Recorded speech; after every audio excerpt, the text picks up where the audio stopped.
Boa noite. Mais uma live começando. Tema fixado. Hoje eu fui rápida. Vamos entrando. Tereza, bem-vinda. Alexandra. Vamos lá, que hoje a gente tem muito bate-papo. Vamos entramos. Amor é da minha vida. Entra aí que hoje o nosso convidado especial vai falar muita coisa, um bate-papo super descontraído. Lilian, bem-vinda. Vovô. Vô, mete o dedo no coraçãozinho aí, vô.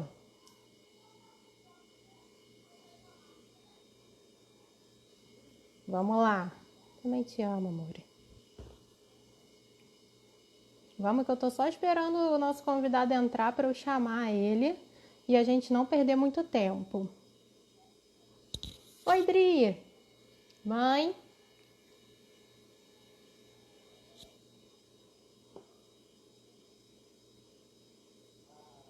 Vamos ver se o doutor já chegou aqui. Acho que ainda não. Ah, já tá aqui sim.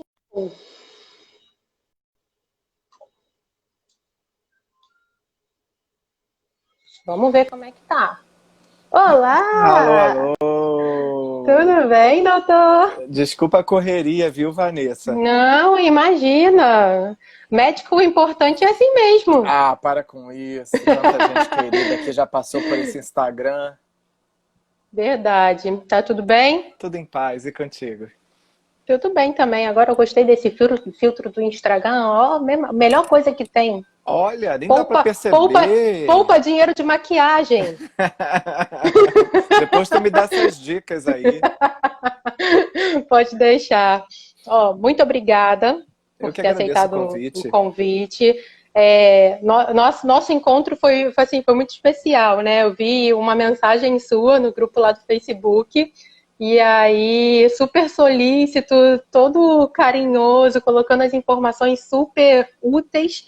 E aí, quando eu vejo, você é amigo da minha mastologista, a doutora Flávia Cardoso. Então, E eu tava uma na sua pessoa super cirurgia. especial. Pois é, olha que coincidência, né? Um mundo pequeno. É o mundo ovo mesmo. Mundo pequeno. Você participou da minha cirurgia e eu nem sabia. Só sabia que tinha um doutor Pedro junto com ela, mas eu nunca imaginava, né? Muito prazer. Pois é. Aí a gente ainda vai se encontrar pessoalmente, se Deus quiser. Sim, sim, sim, sim. Então, ó, eu não costumo perder muito tempo, eu já parto logo pro assunto, porque Vambora. eu sei que são muitas dúvidas, mas já te agradeci, né, por ter aceitado esse convite, muito obrigada. E para quem não me conhece, o meu nome é Vanessa Pessoa, sou paciente oncológica também.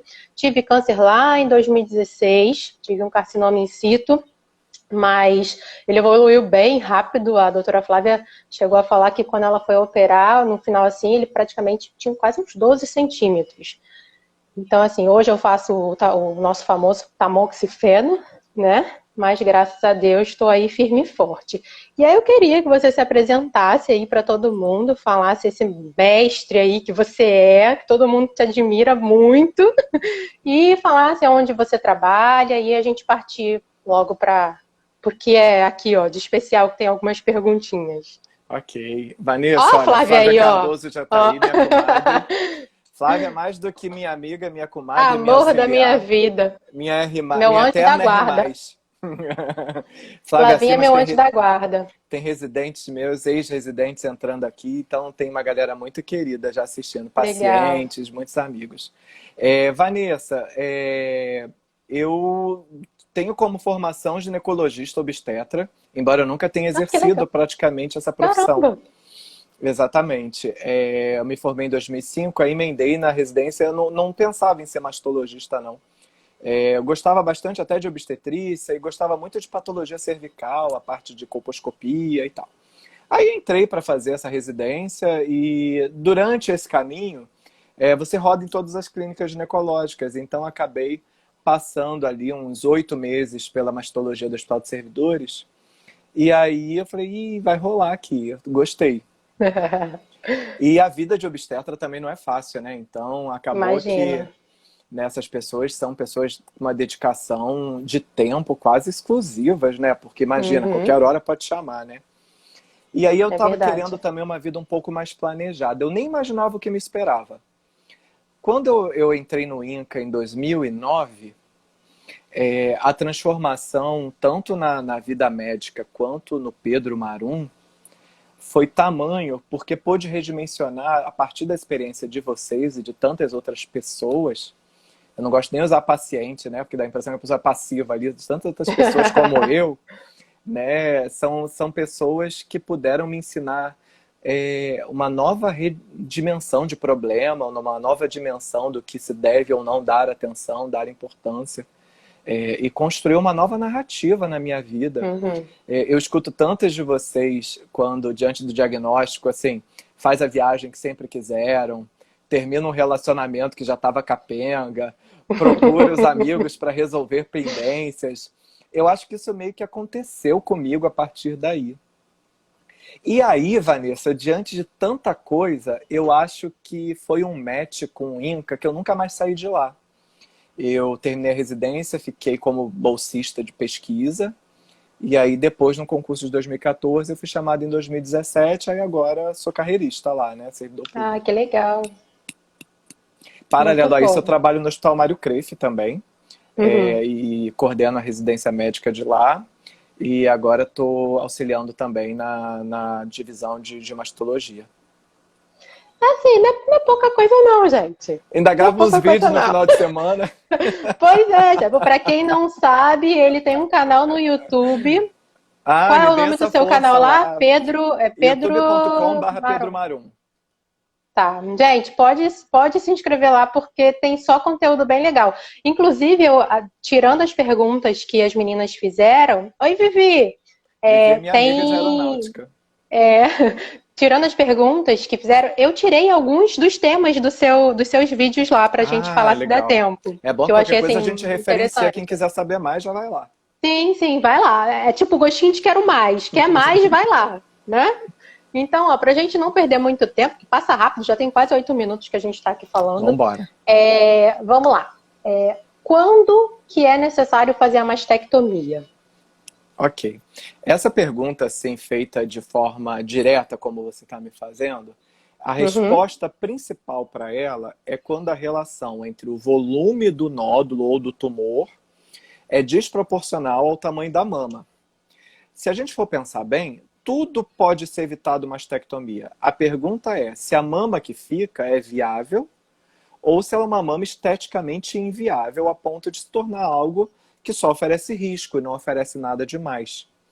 Então, quando a gente reflete sobre essa aqui é uma indicação de mastectomia, essa aqui não é uma indicação de mastectomia, é quando a gente reflete se o que vai ser retirado demanda uma proporção que permita ficar uma mama que seja aceitável.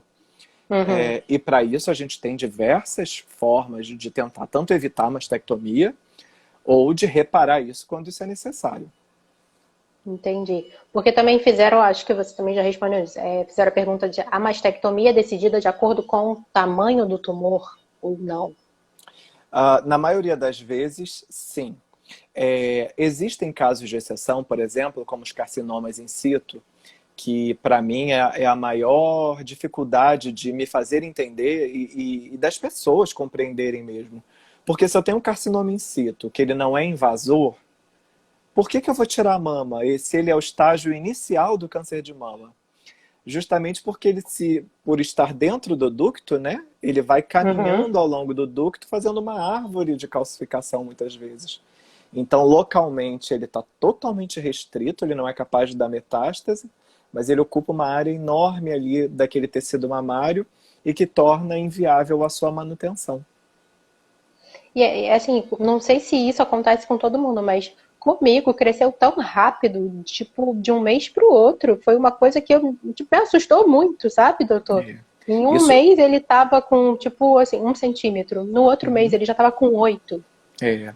Mulheres jovens normalmente têm um desfecho muito dramático do próprio câncer de mama em si.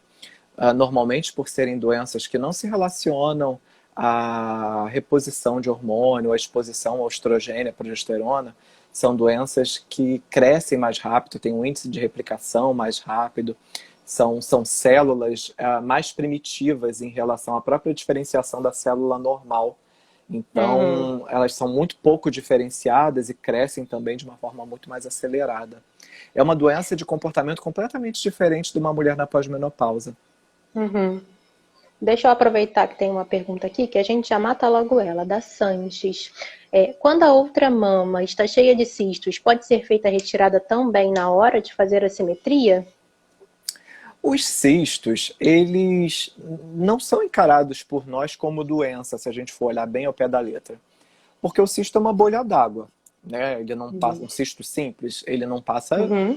né, de uma alteração que a gente antigamente usava, não sei se você já ouviu esse nome, displasia. Uhum.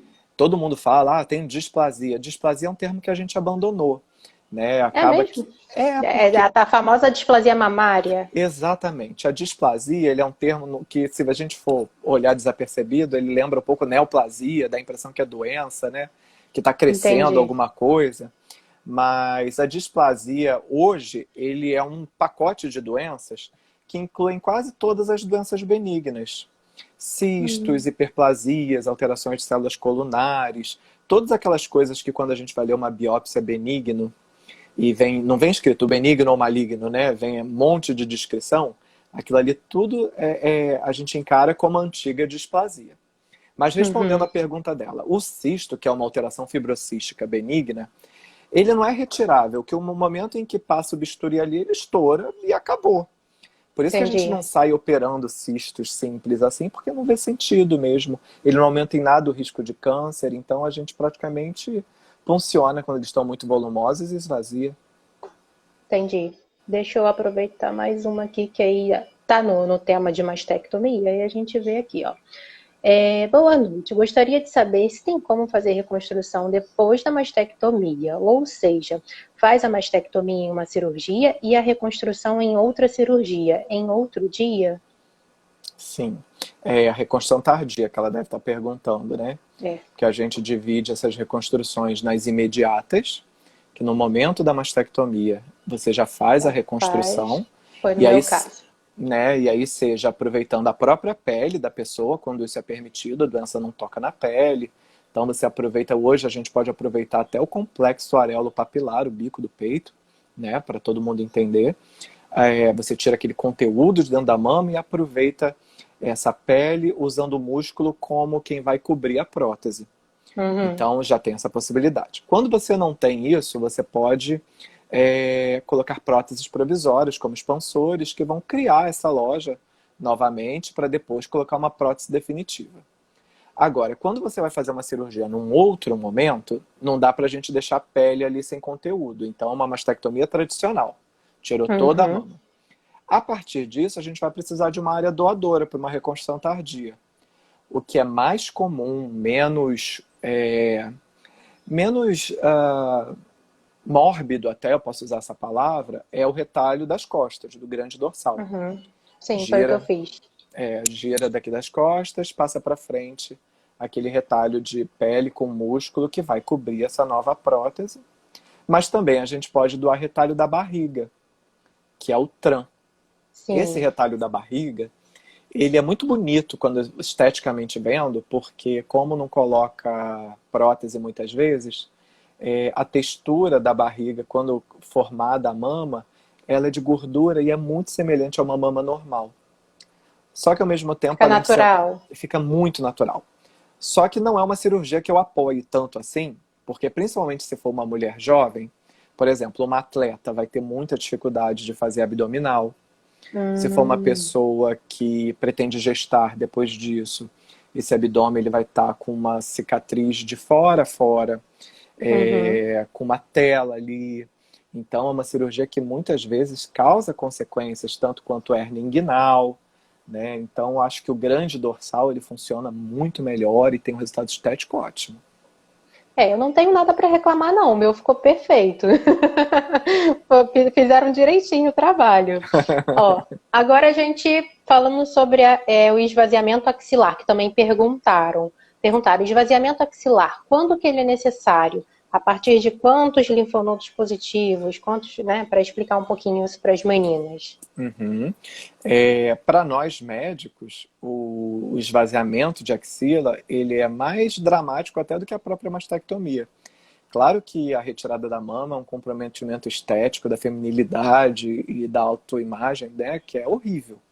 Mas para a Uhum. gente, o esvaziamento de axila, ele causa mais consequências na vida da pessoa por conta dos cuidados do braço de uma pessoa que tem axila esvaziada, que é um braço que a gente não pode ferir, furar, queimar, Pegar pelo risco peso. pegar peso, pelo risco dele ficar inchado, né, por conta de ter Uhum. retirado essa barreira que impede também a drenagem linfática desse braço.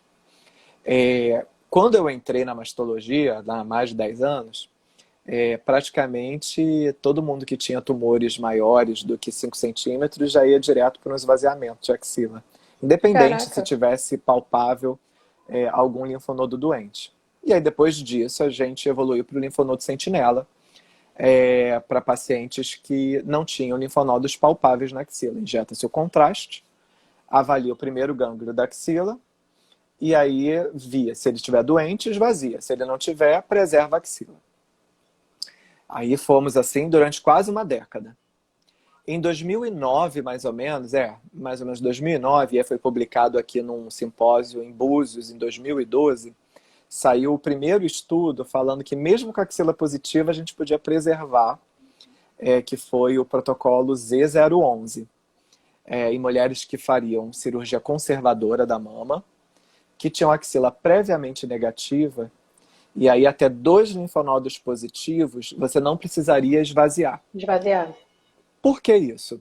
Porque toda mulher que faz uma cirurgia conservadora da mama, ela necessariamente vai fazer radioterapia, até por o controle local do próprio câncer de mama. Então, quando você faz radioterapia sobre a mama e você vai pegar em campos tangenciais laterais para cobrir essa parte lateral da mama, isso naturalmente pegaria o nível baixo da axila, que seria o que estaria doente.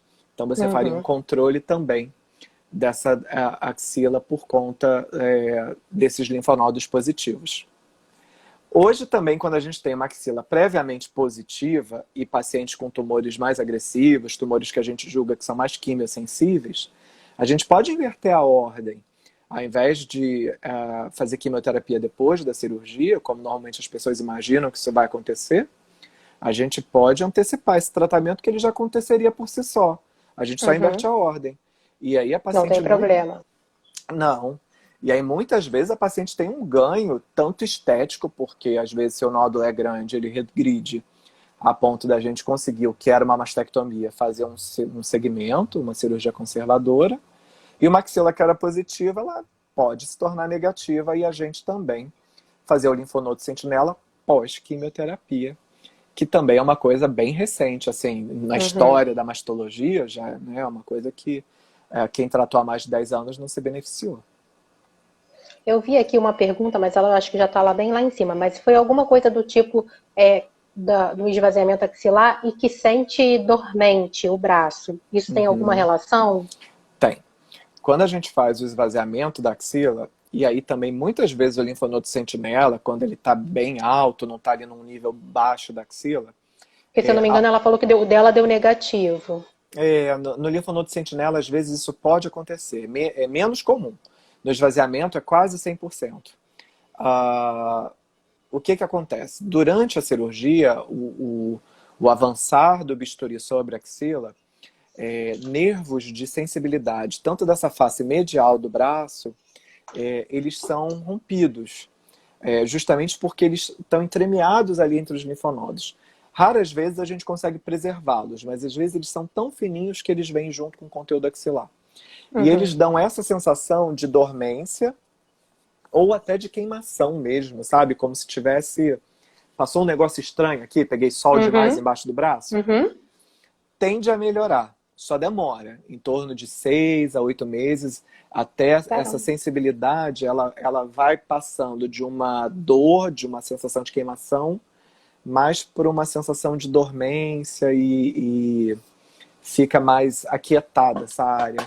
Mas é chato, é uma complicação chata da linfadenectomia, assim. Assim, todo mundo precisa fazer.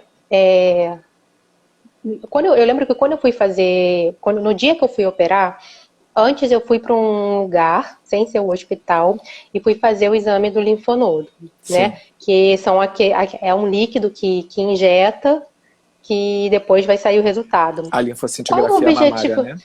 Qual é o objetivo desse líquido que queima horrores, gente? Ai, todo mundo fala mal dele. E às vezes, Olha, quando ele é injetado muito perto da pele, até necrosa, faz um halo de necrose ali. Eu sei que esse dia ficou marcado na minha vida. A mastectomia não foi nada, é o líquido que entrou nesse dia que ficou marcado na minha vida. É o meu padrão de dor. Então, assim, já que tem muitas meninas aí que ainda vão passar pela cirurgia, só explica que isso tem que ser feito, mas qual é o objetivo, né? Então, todo carcinoma, e aí todo mundo que teve câncer de mama comum, né, padrão, carcinoma invasor, carcinoma in situ, leu lá, carcinoma. Carcinoma é porque o câncer começa na célula do epitélio, seja ele ductal ou lobular, ou qualquer outro epitélio que a gente esteja falando no corpo. Então, carcinoma, que a gente não tem carcinoma só de mama, né? A gente está aqui falando desse grupo. Então, carcinoma é doença que se origina no epitélio. Todo carcinoma, toda doença epitelial, ela não se dissemina inicialmente por via sanguínea. Ela se dissemina por via linfática. E linfático, a gente tem as artérias, as veias e a linfa, os ductos linfáticos, que vão ligar os gânglios, as ínguas, os linfonodos, que a gente tem no corpo todo. Então, através desse sistema linfático, o sistema linfático serve para tirar todo o líquido que está sobrando do nosso corpo. O sangue com oxigênio passa nas artérias, o sem oxigênio volta através das veias, e o que sobra passa nos ductos linfáticos que vem recolhendo, como se fosse a colurbe do nosso organismo. Por isso que quando a gente tira os linfonodos, tem que botar o dreno e fica saindo aquela linfa lá, aquele líquido amarelado. Sim. Ponto. Então, como a gente tem que investigar a axila em todo carcinoma invasor, é necessário que a gente descubra qual é o primeiro gânglio da axila que drena essa cadeia linfática. Se a gente for pensar que na axila a gente tem em torno de 20, às vezes 30 linfonodos, qual é o primeiro? A gente não pode sortear um, que às vezes o que está doente ficou. Então a gente precisa de um contraste para isso. No caso da história que você me contou, você fez uma linfoscintigrafia mamária, que injetou tecnésio, que é super abrasivo, que ele é radiomarcado. Mas eu sobrevivi, gente. Dá pra fazer, não tenham medo. Antes disso, Pelo a gente amor de fazia Deus. com o azul patente. O azul patente ele ainda é feito, só que aí ele vai ficar corado de azul, esse linfonodo. Daí às vezes mancha a mama, mancha a mão do cirurgião, o xixi fica saindo meio verde um tempo. Caraca. A linfoscintigrafia ela é mais moderna. E às vezes a gente tem que associar os dois métodos. Tanto a linfoscintigrafia quanto o azul. Entendi. Quando uma mulher vai fazer uma cirurgia para carcinoma in situ, supostamente, se ele é in situ, ele não invade, a gente não precisaria fazer o linfonodo sentinela. Mas aí veja, numa mastectomia, se depois a gente olha essa mama que saiu toda e tinha uma área invasora, eu perdi a chance de fazer o sentinela. Porque já não tem mais mama para injetar o contraste. Então, a gente precisa fazer até para proteger essa pessoa de perder essa técnica. E existem outras indicações, mesmo no carcinoma in situ, que a gente deva investigar a axila, justamente pelo risco de ali, depois da cirurgia, ter uma doença invasora. Então, carcinomas in situ muito grandes, nodulares, grau 3, com necrose, com medo, como a gente lê, tudo aquelas coisas de mau prognóstico no laudo. Ou quando vai pegar o quadrante superior externo da mama, que é por onde a cadeia de drenagem toda caminha. Então, são situações que mesmo no carcinoma in situ a gente investiga a axila com linfonodo sentinela. Tô falando muito medicinês, Vanessa? Não, pra mim não. Eu acho que tá falando a nossa linguagem mesmo. Se o pessoal não estiver entendendo, a gente volta aí. Não, se alguém quiser que repita, é só escrever aqui, gente. Antes de partir para a próxima pergunta, eu vou dar uma olhada aqui nas perguntas, ver se eu consigo achar alguma, pra gente... Ó, é considerado esvaziamento a partir de quantos linfonodos? Deixa eu ver se eu acho aqui outra que você já responde. Quanto tempo em... Ah, essa daqui eu sei responder, gente. Quanto tempo em média dura a prótese no organismo? De quanto em quanto tempo é preciso trocar? Bom, posso deixar você responder, mas eu sei que agora não tem mais isso, né, doutor? Não, De não. ficar trocando prótese, As né? primeiras próteses eram trocadas de 10 em 10 anos, aquelas próteses É, francesas lá de trás. Agora não, a gente acompanha. E se não der problema, a vida que segue. Muitas vezes as pessoas ficam em 20, 30 anos com as próteses. Não tem ó, então eu problema vou te nenhum. fazer duas perguntas que eu consegui, porque tá com muita pergunta e eu vou tentando ver o máximo que eu consigo. A partir de quantos linfonodos tem que esvaziar? E aqui a Uhum. Dani perguntou, doutor Pedro, é obrigatório o mastologista, após descobrir o carcinoma, ele deve ser encaminhado para o oncologista ou ele pode passar direto para o radiologista caso não precise de químio? Pro radioterapeuta, que ela deve estar perguntando, né? É, para fazer a radioterapia. É. É, imagino que sim. Porque o radiologista ele vai fazer o diagnóstico, né? Ele não vem depois da cirurgia. Uhum. Linfonodos. Basicamente, está preconizado em torno de 10 linfonodos o esvaziamento axilar. Alguns grupos já têm diminuído para 7 linfonodos, mas não é uma coisa tão bem consensual assim. Vejo pessoas se satisfazendo com 7, outras querendo os 10 linfonodos, e outras mais velhas, enquanto houver gordura na axila, tem que fazer linfadenectomia. Na prática, isso não muda o prognóstico da pessoa, isso não muda a vida dela. E acrescenta Uhum. mais e mais morbidade. O que não pode é ficar doença macroscópica, doença vista a olho nu para trás. Isso não pode. Né? Mas uma Sim. linfadenectomia que você conseguiu estadiar essa axila corretamente, não ficou doença, né? Saíram lá 10 linfonodos, 9 linfonodos, 11 linfonodos, está de bom tamanho, né? Não... Após a quimioterapia, muitas vezes esses linfonodos ficam tão fusionados, pequenininhos, que aí o patologista nem consegue isolar tantos eles, e às vezes vem até menos. Uhum. Entendi. Carcinoma in situ precisa de acompanhamento de oncologista? Sim, gente, precisa, né, Lucas?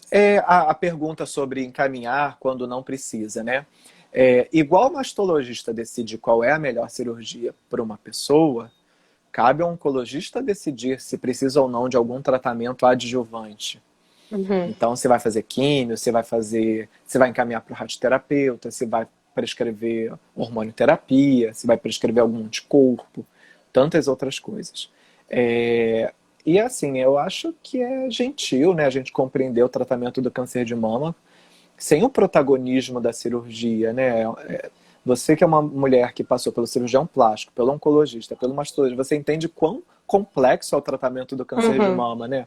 A Sim. cirurgia ela é uma etapa só, não dá para entender como, né? O É. paciente não é do mastologista, ele é do grupo, né? É um todo, né? O que falam de É, medicina integrativa, as pessoas estão né? ali, sim, ela tem uma equipe de tratamento, né? Então eu acho que tem que encaminhar Nutricionista, sempre. psicóloga, tudo, Cirurgião né? plástico, radioterapeuta, medicina nuclear, Sim, é muita gente. tudo.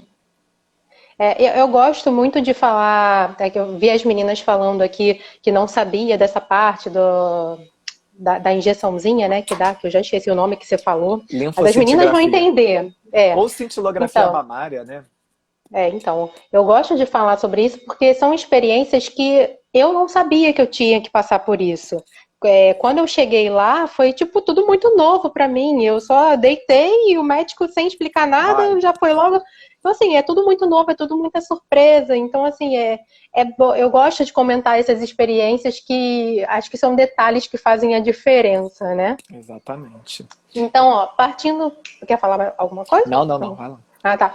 Partindo para outra pergunta, perguntaram se existe alguma relação entre a endometriose e o câncer de mama. Por quê?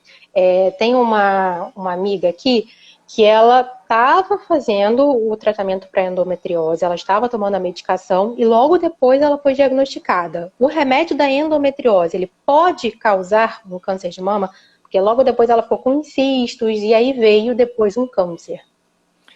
Olha, Vanessa, a gente teria que esmiuçar melhor essa história, porque tratamento para endometriose, muitas vezes, é com bloqueio GNRH e RH. Então, assim, você bloqueia os hormônios femininos dessa mulher. E isso, para câncer de mama, é o mesmo Zoladex que se faz, tanto a Uhum. gozerelina ou Zoladex, nome comercial, né? É o mesmo que a gente faz para endometriose, é o mesmo que se faz para mulheres com câncer hormonal positivo. Então, uma coisa não tem nada a ver com a outra, é até positivo, porque é a mesma droga que usa para os dois. Entendi. O que eu vejo e que não é tratamento para endometriose, mas é extremamente comum na prática médica, é uma mulher com endometriose, o médico passar pílula anticoncepcional de uso continuado, sem intervalo, para que ela não menstrue. Então você não está tratando a endometriose, está tratando o sintoma. Se menstruar Uhum. dói, vamos suspender a menstruação, mas eu estou dando o substrato para aquela endometriose crescer, que é hormônio, né? Então isso também não é legal. E aí, para mulheres expostas a estímulo hormonal em longuíssimo prazo, isso pode sim ser um fator de risco para câncer de mama.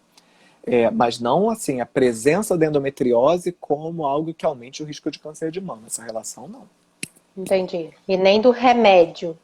Supostamente, se ela usou um bloqueador de GNRH, ela usou uma medicação que é muito boa, né? Até para câncer de mama hormonal positivo. Agora, se ela fez pílula Entendi. anticoncepcional por longo período, aí não. Entendi. Outra pergunta. Pediram para falar da relação da quimioterapia com a menopausa. Fiz quimioterapia e entrei na menopausa. Isso é normal? É muito comum. As drogas feitas na quimioterapia, e aí a gente pode pensar numa quimioterapia padrão, as mulheres fazem 4 ciclos da vermelha, que é a dramicina e ciclofosfamida. Depois elas fazem 12 semanas de Taxol, ou mais 4 ciclos de Taxotere, né, ou docetaxel. Para doenças invasoras comuns, né? Vamos dizer assim, hoje é Uhum. o que mais padronizado, né? A partir daí vão ter variações caso a caso. Especialmente essas drogas, elas são muito citotóxicas, causam morte celular de tudo que está se replicando no corpo. Por isso que o cabelo cai, a sobrancelha cai, cílio cai.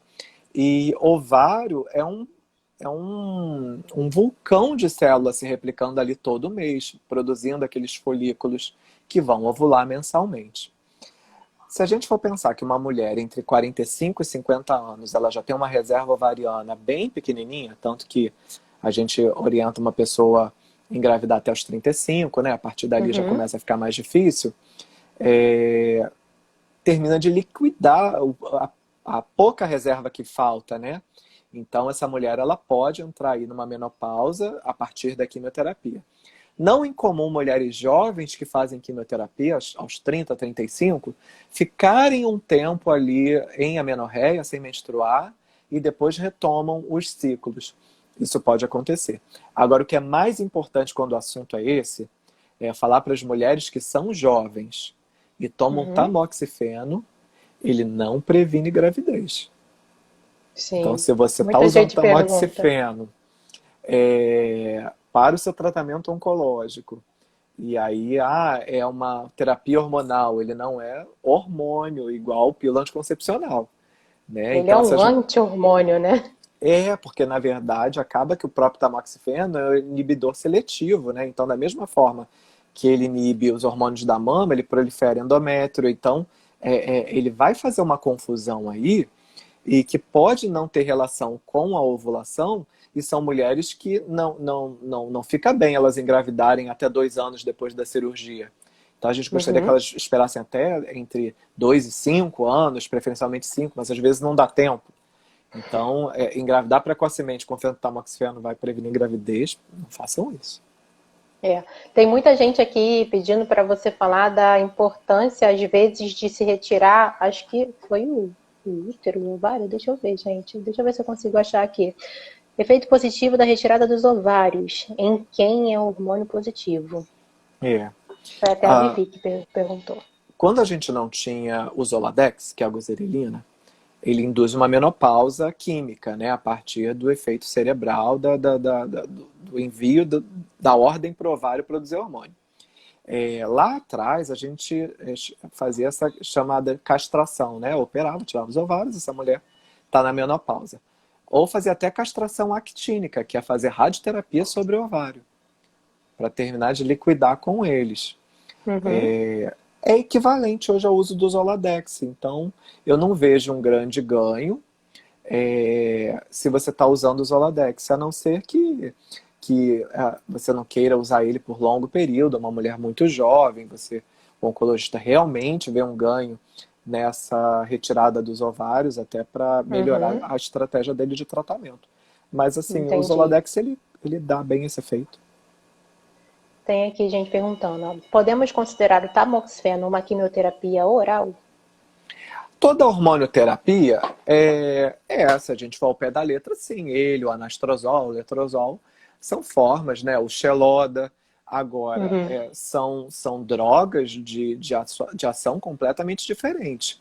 Quando a gente fala em hormonioterapia, não é a mesma coisa do que as drogas quimioterápicas orais, como o próprio Xeloda, que todo mundo que conhece bem, quem, né, tem mais intimidade com câncer de mama, que é a capecitabina. A capecitabina, Uhum. por exemplo, é uma quimioterapia oral, ela é entendida como tal, né? Agora, as hormonoterapias, se a gente for ao pé da letra, todo o remédio que a gente toma é uma forma de quimioterapia, mas não é entendido como tal porque é um bloqueio hormonal. Então, Entendi. fica mais no campo da hormonioterapia. Ó, vou aproveitar que a gente entrou no tamoxifeno, mas não vou me aprofundar nele, porque senão a gente não vai sair desse assunto. Mas Uma eu vi que live você só para postou, tamoxifeno. já está marcada, já tem uma. Eu sei que você postou esses dias tamoxifeno 20 ou 5 miligramas. Ah, E foi aí ontem. fala um pouquinho, né? Eu sei, Isso. eu acompanho todos os dias. O que Fala acontece? um pouquinho pra gente disso. Quem está em tratamento de hormonioterapia adjuvante, teve doença invasora, fez quimioterapia, ou quimioterapia antes, cirurgia, ou cirurgia, quimioterapia, está em hormonioterapia, 20 miligramas. Isso não mudou. Ocorre que, para algumas mulheres que têm carcinoma in situ, que têm carcinoma lobular in situ, carcinoma ductal in situ, hiperplasia ductal atípica, doenças que ou são cânceres in situ ou são marcadores de alto risco para câncer de mama, essas mulheres precisam de alguma intervenção. Para a gente não Uhum. precisar retirar as mamas delas profilaticamente, a gente pode intervir bloqueando o hormônio. Então, o tamoxifeno acaba funcionando como uma quimioprevenção, se a gente for entender dessa forma. Ele não é terapêutico. Uhum. Então, Sim. as quimioprofilaxias com tamoxifeno, um estudo muito grande do Andrea Di Sensi, que é um italiano, ele fez um estudo com mulheres que, ao invés dele dar 20 miligramas, que é uma dose que dá muito efeito colateral de calor, né, os fogachos, né, aquela insônia, Dor irritabilidade, articular, dor no corpo. Dá muito tudo, chato, dor gente. muscular. A dor articular é mais do anastrozol. É, O tamoxifeno dá muita dor muscular, mas os calores são muscular. bem Aquele marcados, né? cansaço, perna Te pesada. deixa uma vovozinha de uma hora para outra. Minha unha fica fraca, meu cabelo fica caindo. É muito Não consigo chato. emagrecer. Não, gente, vai fazer o quê? Tem que É, tomar. a gente dá a mão, mas não desaconselha parar o remédio. Tem que Para tomar, não tem jeito. esse grupo de mulheres que está em quimioprevenção, ele conseguiu mostrar os resultados muito semelhantes com 5 miligramas de tamoxifeno por 3 anos, ao invés de 5. E como os laboratórios não dispõem de tamoxifeno 5 miligramas, ele trabalhou também com 10 miligramas dias alternados. Então, é uma forma da gente, usa essa palavra, ela não é nem tão usual, descalonar o tratamento, porque hoje o questionamento é exatamente esse, né? Será que a gente não trata demais o câncer de mama e prejudica demais a vida das pessoas? Não que a gente não deva ter medo do câncer e não tratar ele com eficácia, mas até que ponto as medicações elas fazem um impacto positivo na doença, extremamente negativo, e qual é o equilíbrio dessa balança, né? Então, Uhum. ele exatamente conseguiu provar isso, que com 5 miligramas, você não reduz tanto hiperplasia endometrial, até câncer de endométrio, que é um efeito bem raro do tamoxifeno, mas você melhorou muito a qualidade de vida dessas mulheres. Sim. Tem as meninas que estão perguntando o que, que pode ser feito para melhorar esses efeitos colaterais, né? Gente, atividade física é vida. façam atividade física, pelo amor de Deus, né? Exatamente. Olha, vou te falar que o aeróbico melhora muito, muito, Muito, muito, muito, muito, muito, muito, muito, muito. muito. Mas o mais importante, Vanessa, é a gente individualizar a queixa. E aí eu tô falando para quem tem câncer e tá tomando tamoxifeno, e para quem é mulher e nunca teve nada e tá entrando na menopausa. Porque o que que a mulher lá pelos 50 anos começa? Aqueles calores, horrível, né? Então vai no ginecologista, endocrinologista, reposição hormonal. Eu não sou contra uma pessoa fazer reposição hormonal, desde que ela tenha critérios para isso. Né? Normalmente o mastologista é meio hormoniofóbico, né? Não Tinha até toma uma hormônio. pergunta aqui sobre isso, sobre reposição hormonal. Se É aumenta ou não o assim, risco do CA de mama. ele aumenta o risco em longo prazo, né? Mas, por exemplo, uma mulher que entra na menopausa muito jovem, a gente tem que proteger a massa óssea dela, para ela não ter uma fratura no futuro. Então acaba que isso encontra um espaço. Mas respondendo à primeira pergunta do tamoxifeno, Uhum, é muito importante que a gente individualize as queixas. Porque para uma mulher, ressecamento vaginal é o que é mais impactante. E aí você pode tratar o ressecamento vaginal. A outra é insônia. Você pode tratar a insônia. Para a outra é fogacho, os calores. Você vai tratar especificamente isso. Ouvir essas queixas e tentar personalizá-las é a forma de você diminuir ao máximo o impacto de vida dessas mulheres. uhum, Meramente dizer não tenho nada para fazer porque o tamoxifeno não pode ser suspenso, não é por aí, né? Então, tem terapêutica não hormonal para todas essas queixas. Até com drogas antidepressivas em doses não para depressão, você melhora muito, às vezes, os calores. Mas escolhendo sempre drogas que não interferem com o tamoxifeno, porque algumas delas disputam o uhum. efeito. Né? Então tem Entendi. muita coisa para ser feito, sim. Viu, meninas? Mas pelo amor de Deus, não deixem de tomar, porque eu já tive meninas me procurando justamente com medo dos efeitos colaterais e não quiseram tomar, não estão tomando. E os médicos não sabem, a família não sabe, e eu fico desesperada. E eu É, não tenho muita coisa para fazer, mas o que eu faço é aconselhar para tomar. Né? Não tem muito o que ser é. feito, mas tem que tomar, não tem outra opção. Né? Hoje a gente compreende uma medicina que ela não é tão impositiva, sabe, Vanessa? Ninguém melhor do que o outro para saber da sua própria vida, né? Então, claro que ninguém vai lá botar uma faca no pescoço da pessoa, toma o tamoxifeno. Uhum, Mas eu acho que a gente tem que esgotar o assunto numa consulta para a pessoa ter autonomia para decidir. Sim, eu vou tomar porque vale a pena. Não, eu não vou tomar porque eu vou assumir esses riscos. A gente assume risco o tempo inteiro. E eu não estou dizendo que eu não me importo quando a pessoa não toma, não. Mas quando ela decide não tomar, ela tem que estar plenamente consciente dessa decisão. É horrível uhum. isso, né? Quando a gente vê Sim, que é uma droga que mudou o impacto do câncer de mama, né, no Brasil e no mundo. verdade. Então, ó, respondido, gente, ó. Outra pergunta aqui que me fizeram.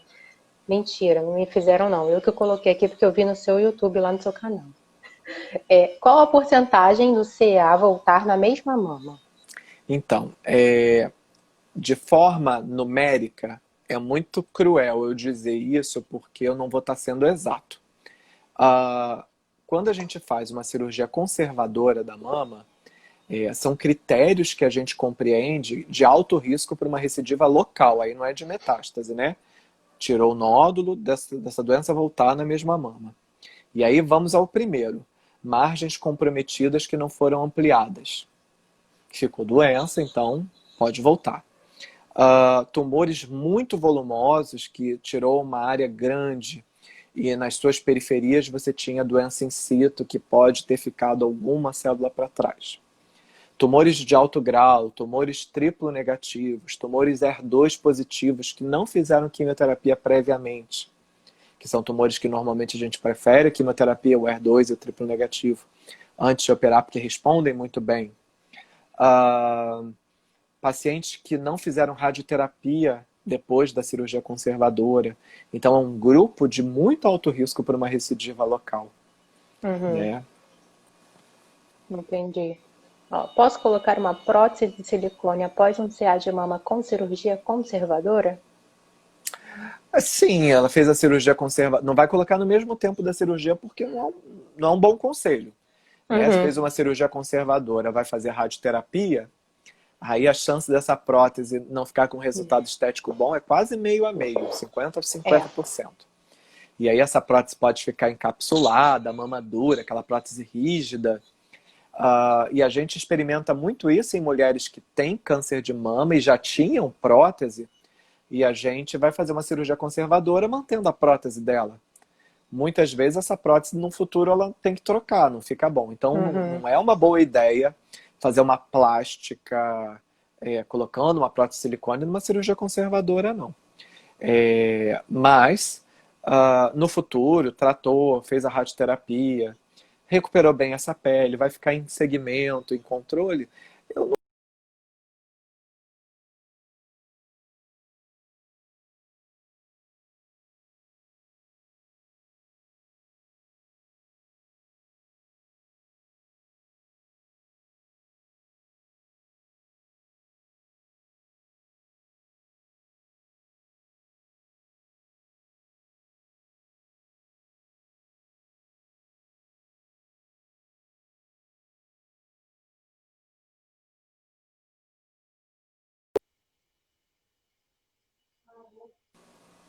Vanessa? Voltou. Voltou. Agora voltou. Acho que você Voltou. travou. Você estava travada para mim. É, você estava travado para mim. Olha que loucura. Que bom que não perdemos a live. Fiquei bem quietinho aqui esperando. Também fiquei. Aqui, ó, a Daisy falou que foi numa cirurgia que não aconselhou botar prótese depois da rádio. Naturalmente, é uma pele que está queimada ali por conta da radioterapia. Não é uma pele que tão bem aproveitável quanto uma pele que não fez radioterapia. Mas Uhum. em torno de 6 meses a um ano, essa pele já recupera. Então, ah, é claro que não é tão bom quanto uma pele que nunca sofreu radioterapia, mas é a pele que a gente tem para fazer, né? Uhum. Perfeito. Também vi um outro post seu falando assim, quando fazer mamografia após a cirurgia conservadora? Porque muita Uhum. gente tem medo de fazer a mamografia depois, né? Muito, Também. muito. Eu mesmo, no primeiro dia que eu tive que fazer a mamografia pós, né, cirurgia, já com a prótese, eu falei assim, gente, pelo amor de Deus, vai estourar tudo aqui, como é que vai amassar meus peitos? Já Como vou é que isso aproveitar para falar funciona? isso também. Quem tem prótese tem que fazer mamografia igual a quem não tem prótese. Justamente porque a ressonância, as pessoas acham que tenho prótese, vou fazer só ressonância, né? Algumas Sim, lesões de baixa replicação, a ressonância passa como não falso pega. negativo, não pega. E calcificação, por exemplo, que foi o caso de muitos carcinomas in situ, né? Às vezes você tem uma captação discreta na ressonância e está lá a calcificação na mamografia toda aparente. Então, como método de rastreio, rastreia com mamografia. A indicação da ressonância é um capítulo à parte da mastologia. E Uhum. para isso tem manobras também, como jogar prótese para trás, que é o eclande, que você vai fazer a mamografia corretinho. Ponto. Para quem fez cirurgia conservadora da mama e vai fazer radioterapia, as pessoas às vezes têm o desejo de operou. Tem gente que não quer fazer mamografia de jeito nenhum com medo de machucar os pontos e tal. Outras pessoas vêm com desejo de fazer para saber se a cirurgia foi eficaz. E é esse o debate. A cirurgia foi eficaz pelo que está escrito no laudo da biópsia da cirurgia. Margens livres, linfonodo negativo, ou tantos linfonodos positivos entre Explica tantos pra gente negativos. aí o que seriam margens livres. Margens livres, muito antigamente, precisava-se de 1 centímetro para cada lado, o que era coisa pra caramba. Depois, para as doenças invasoras, caiu para 1 milímetro, e para as doenças in situ, dois Caraca. milímetros. E aí a Monica Morrow, que também é uma cirurgiã de mama, que uma referência também para muitos mastologistas, ela é de Nova York, do Memorial Sloan Kettering Cancer, ela fala se o tumor não toca na margem onde está pintado ali para olhar na lâmina, é livre. Independente de ser 1 milímetro ou menos de 1 milímetro. Mas assim, 1 milímetro ficou convencionado para doença invasora, que é margem livre. Uhum. Então, isso significa que a cirurgia foi eficaz. Não significa que precisa fazer uma mamografia imediatamente depois para saber se está tudo bem. Quem vai fazer radioterapia sobre a mama, essa pele ela fica muito espessada, Sensível também. sensível, a própria árvore ductal ela também fica muito espessada. É uma reação inflamatória generalizada que a radioterapia causa. Então é razoável que se espere pelo menos 6 meses para você fazer a radioterapia de rastreio. Radioterapia de rastreio ou Não, a mamografia de mamografia de rastreio? rastreio, perdão. Radioterapia, tô Tô doido. prestando atenção, viu? A Adeline que está perguntando, tem que fazer nas duas? Eu acho que ela está querendo, não sei o que ela está querendo dizer, mas vamos supor, eu fiz a mastectomia na direita, a esquerda não. Mesmo assim eu tenho que fazer nas duas? Adeline, se não for isso, me fala. Tirou a mama, uma mama reconstruída, né? Se tirou a mama, mesmo uma cirurgia poupadora de pele, não tem espaço, né? Uma mastectomia. E aí, assim, é complicado, né? Porque a técnica tem que ter sido adequada. Ficou aquela pele praticamente só gordura abaixo da pele para a pele não Uhum, necrosar. Não ficou glândula, né? Quando a gente fala numa mastectomia adequada, ela é 95% em média da glândula retirada. Fica aqueles 5% para poupar a pele. O que não dá nem para ver na mamografia corretamente depois, né, de uma cirurgia uhum. adequadamente feita.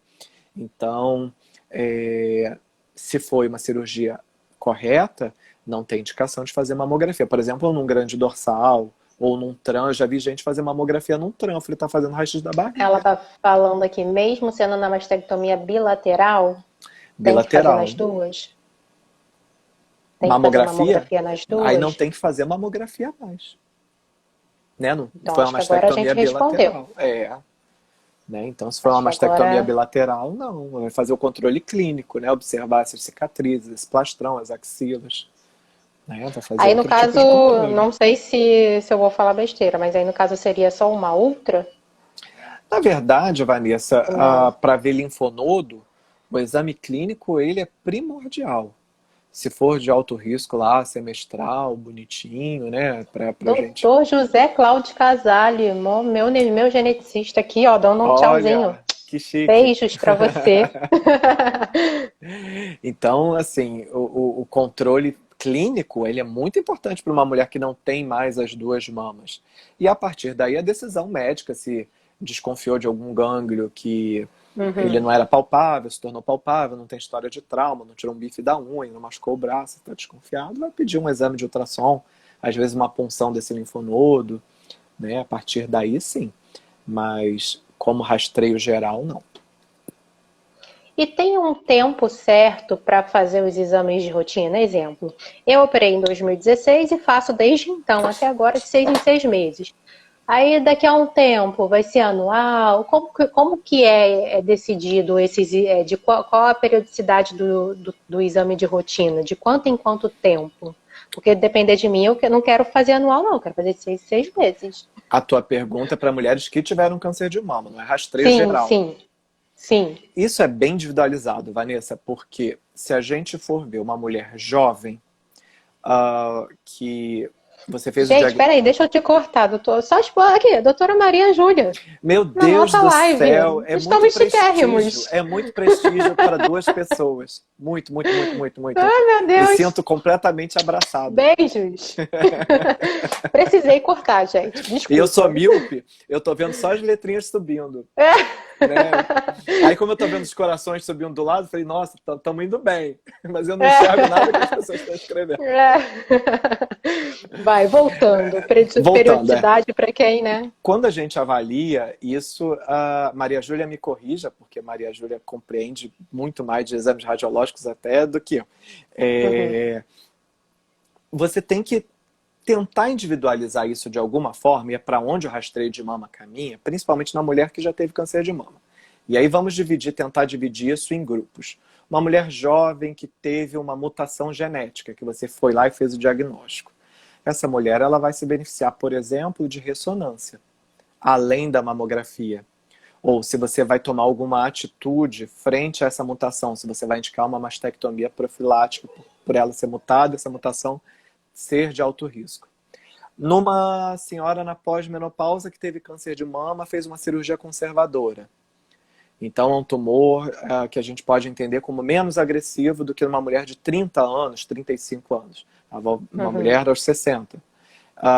Você tratou essa mulher, ela fez radioterapia, você vai voltar para o acompanhamento de rastreio anual, exame clínico semestral, nos primeiros 5 anos ali é desejável, mas você não vai ficar irradiando essa mama semestralmente em busca de nada. Na verdade, até se a gente for ver bem, a indicação da mamografia semestral para esses casos é quando você tem uma lesão categoria 3, um nódulo, que você precisa de um controle semestral. Você tratou o câncer de mama, a mamografia volta a ser categoria 2, nessa mama que teve a sua, né, foi conservada. Você precisa examinar ela de tempos em tempos. Agora, o rastreio radiológico, imagino que ele siga anual no paciente na pós-menopausa. E aí individualizar caso a caso, né? Uma pessoa que não é mutada, que não tem história familiar, né? Entendi. Ó, as minhas perguntas aqui acabaram. A gente ainda tem uns 4 minutinhos. Se alguém tiver alguma pergunta aí, ainda dá tempo. Deixa eu ver se eu consigo caçar alguma pergunta aqui pra gente responder. Não sei se eu vou conseguir.